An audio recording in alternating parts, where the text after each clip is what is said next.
Continuando a falar de arte, temos os gêneros teatrais, que podem ser de drama, comédia, sátira ou tragédia. O equilíbrio e a liberdade de criação, que traz um ideal de beleza, uma harmonia, uma proporção, uma simetria, que a gente vê lá então na arte grega, né? O ideal de beleza masculina, que seria uma postura ereta, os músculos torneados. Quanto à arquitetura, vi os templos, os teatros, os estágios, a simplicidade, mas também trazia uma perspectiva, a harmonia, a proporção, e foi então a base para o renascimento, para a renascença cultural. Lembrando que a gente tem o renascimento comercial e o renascimento cultural. O renascimento cultural vem das cruzadas e o renascimento cultural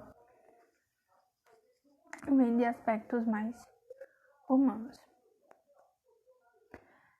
Aí dentro da arte egípcia nós temos as colunas jônicas, dórica e coríntia. A jônica ela é mais reta e decorativa. A dórica ela é mais antiga, pregas verticais e finas na parte superior. A coríntia ela é mais decorativa, ela tem folhas, ela tem brotos. Então, numa ordem crescente de complexidade, de arrumação, a gente tem jônica, dórica e coríntia. CDC, JDC, JDC. E a coríntia ela se tornou referência para a arquitetura ocidental. Pronto.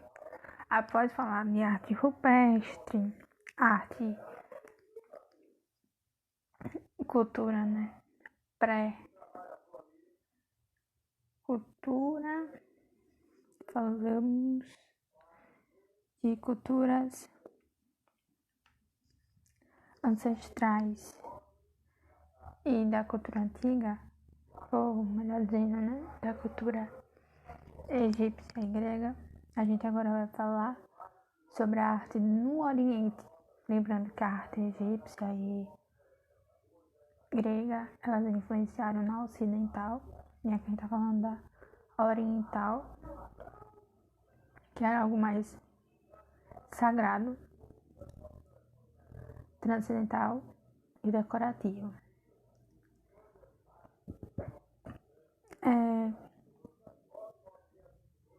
Tinha tradições visuais e filosofias distintas, difundindo-se no mundo ocidental, no campo das artes visuais e da música. Então, assim como a arte egípcia e a grega influenciou na ocidental, a arte oriental também influenciou. Então, na verdade, quando eu falo de Egito e Grécia, eu estou falando da parte oriental influenciando a parte ocidental.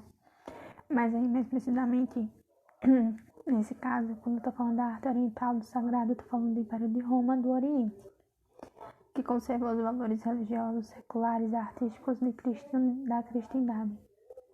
Enquanto o Ocidente vivia uma época de multiculturas, ao sofrer a influência das culturas germânicas. Os 10 séculos posteriores à divisão do Império Romano é chamado então de Idade Média. Então é que a gente já não tem mais uma arte da Antiguidade, mas uma arte da Idade Média, onde a igreja continua intacta e exercendo influência. Foi mudada na autoridade imperial para Bizâncio, romanos e gregos se instalaram na parte oriente e desenvolveram a arte paleocristã oriental de influência helenística. Então a gente tem a arte bizantina, que é a união dos estilos helenísticos, gregos, romanos e orientais, onde floresceu o cristianismo ortodoxo e, portanto, a maioria da arte desse período foi criada pela Igreja Ortodoxa Oriental, Um estilo então sombrio, uma adoração às imagens e às expressões católicas, diferente do Ocidente, que se baseava na beleza física humana.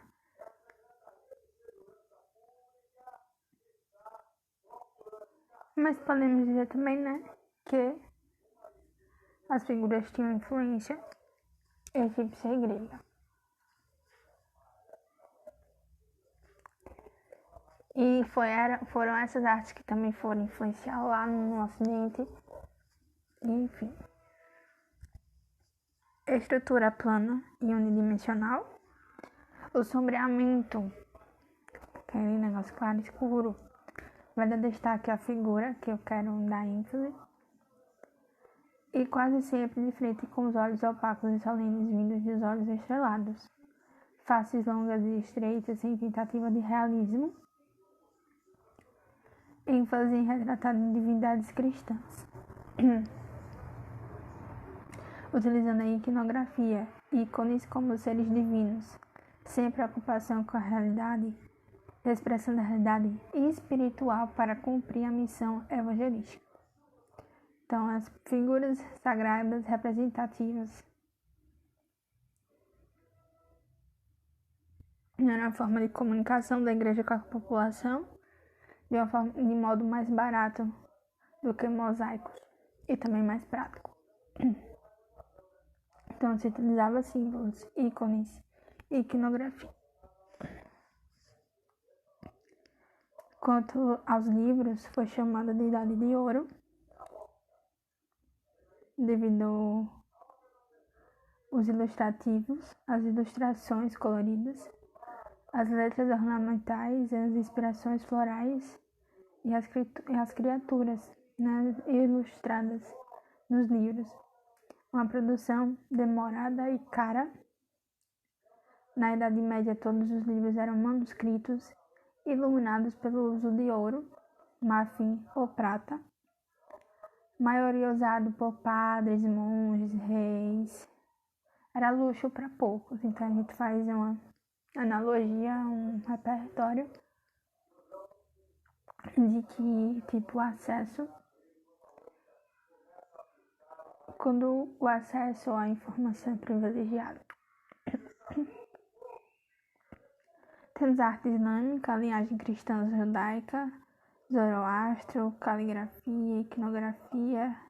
Na verdade, usava a caligrafia para não usar a iconografia cristã. A arte chinesa era algo mais virtual, budista, uma compreensão da força vital. Caligrafia, pintura e escultura cerimônica, dinastia Tang, Idade de Ouro da arte chinesa.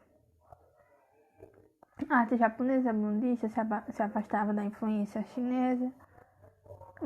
A pintura é preferida, a escultura na maioria é associada à religião e a cerâmica era bem elaborada.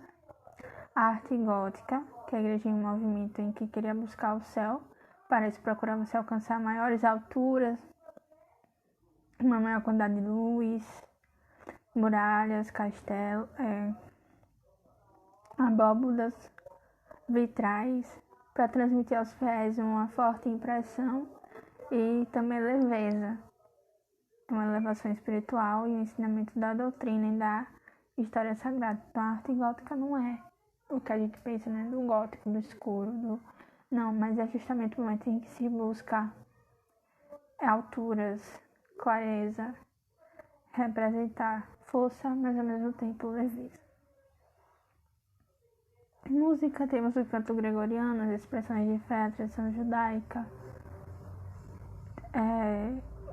Temos artes plásticas, que é o conjunto de arte formada pela escultura, arte gráfica, artesanato, artístico e arquitetura.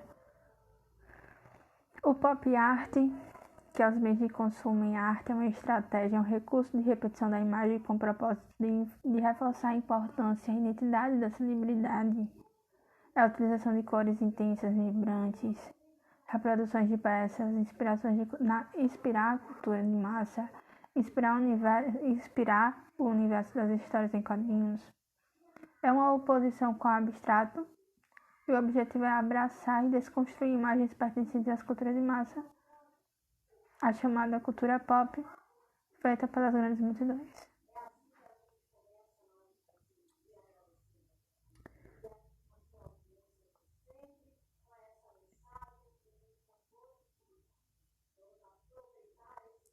Artes, ou pop art de novo aí, é a reprodução de temas relacionados ao consumo, à publicidade. Então, resumo, né? O pop art é a reprodução de temas relacionados ao consumo, bem de consumo, através da publicidade do estilo de vida americano, o American Way of Life, interpretação da cultura de massa. Em vez de consumo, se tornam arte. Por exemplo, a publicidade, que traz toda a criatividade direcionada ao objeto para que ele te atraia. E tem toda uma questão de repetição, de passar toda hora, enfim. Isso pode ser tanto com objeto mesmo, quanto uma figura famosa, uma figura humana. Então, nessa aula, nós finalizamos algumas características da arte grega. Falamos da arte romana, que a parte do Império Romano do Oriente, que, assim como a Grécia e o Egito, foram capazes de influenciar a parte do Ocidente.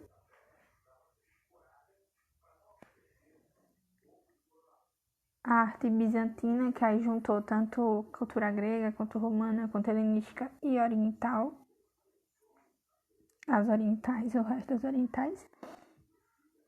Tem a questão da sombra, mas também da arte gótica, que não é buscar o escuro, mas sim demonstrar leveza e clareza.